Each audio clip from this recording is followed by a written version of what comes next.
तालुक्यातील 6 जिल्हा परिषद निवडणूक जागा आणि 12 पंचायत समितीवर भारतीय जनता पार्टीने सर्वच्या सर्व जागांवर विजय प्राप्त केलेला आहे. आपल्यासोबत आहेत भारतीय जनता पार्टीचे नेते आणि माजी आमदार राजेंद्र राऊत.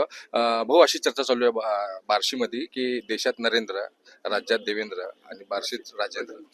निश्चितपणे राहणारच आहे. जेवढे जनता माझ्यावरती प्रेम करतेच अशी. ह्या विजयाचा श्रेय कोणाला? कारण सर्वच्या सर्व जागा विरोधकांना खाता सुद्धा उघडतात. मी माझ्या तालुक्यातल्या जनतेला हे सगळं श्रेय देतो. त्यांनी प्रचंड प्रेम, आताच नाही, मी सांगितलं, मी फार एक साधा कार्यकर्ता म्हणून राजकारणात आलो.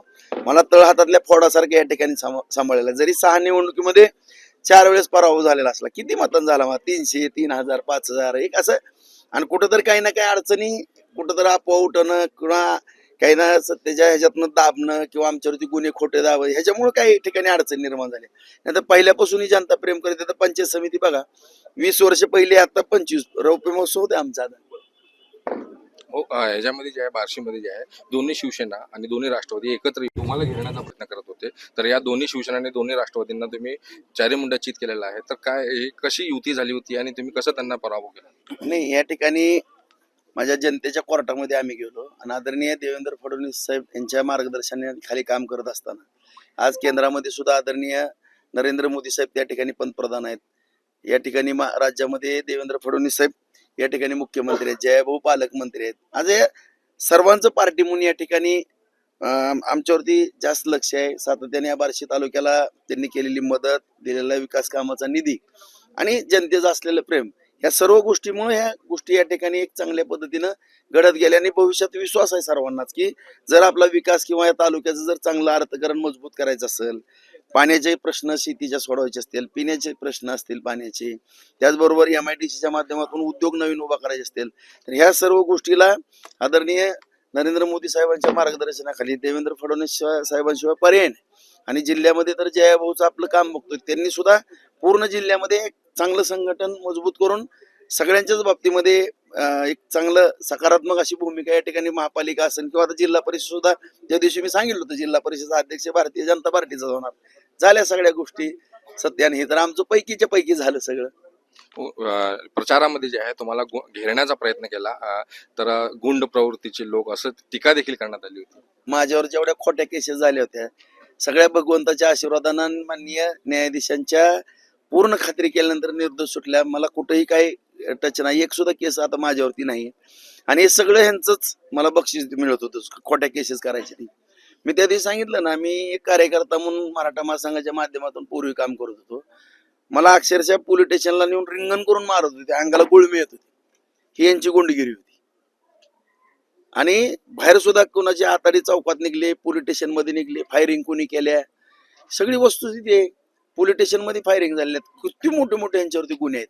आणि कसली गुंडगिरी होती यांची, सगळे कानात बाळ्या घातलेले गुंड लोक होते. आता त्यांना जर प्रतिकार माझ्यासारख्याने केला नसता आणि बार्शी कंट्रोलमध्ये ठेवली नसती, 4 वेळेस माझ्यावरती सुद्धा कुणी हल्ले केले. माझं 500 उमरा आहे, माझा 500 घर आहेत, तरी सुद्धा ही अवस्था माझी.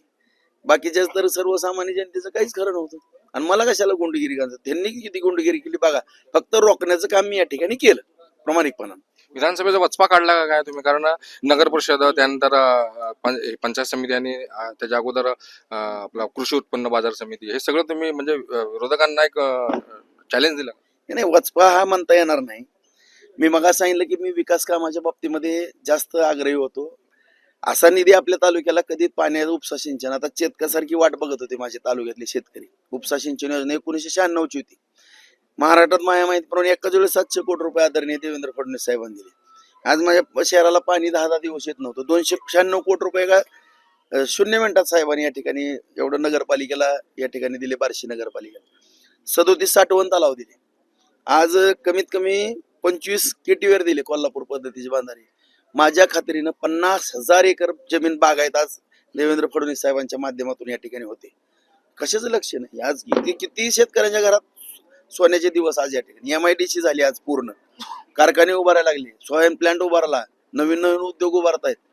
हे जे काम आहे आणि सगळी दळणवळणाची साधने, आपण सगळे रोड वगैरे सगळे बघताय, बागा, खेळायचे मैदान, उपजिल्हा रुग्णालय, कोर्ट, सगळ्या स्तरावरती विकास करत असताना मी मुंबईला अडकलो आणि मायाबद्दल धोरण निरेटिव्ह पसरवण्यामध्ये यशस्वी झाले. त्यामुळं असा काही विषय नव्हता. 2 दिवसापूर्वी एक मेसेज फिरत होता, धनशक्ती विरोधात जनशक्ती असा मेसेज फिरत होता. आता राज्यामध्ये किंवा देशामध्ये बहुतेक ऍफिडेविट जर पाहिलं त्यांचं प्रत्येक 6व्या नंबरची श्रीमंती आहे. हडपसर कुठं आहे, कुणाचं आहे काय भानगडी? कासरवाडी रोडला तर आमचे दुसरे एक जण आहेत, त्यांचं तर काय हाती आहे. आणि मी एक साधा कार्य, माझं घर पण बघा कसं आहे ते, आणि कुठली धनशक्ती आणू मी? दिलीप सोपलांच्या गावात देखील लीड आलेले आहे भाजप. मग ह्याच्यावरूनच ओळखा ना आता, धनशक्ती आणि जनशक्ती तुम्हीच ओळखा आता. त्यांच्या गावात लीड मिळतं म्हणल्यानंतर त्यांचं तुम्हीच बघा आता सगळं. आणि स्वतःच्या निवडणुकीला धनशक्ती जनशक्ती म्हणता येणार नाही. कसं आहे असं गोरगरीब, आणि मग आमचे उमेदवार पण गरीबच होते ना सगळे.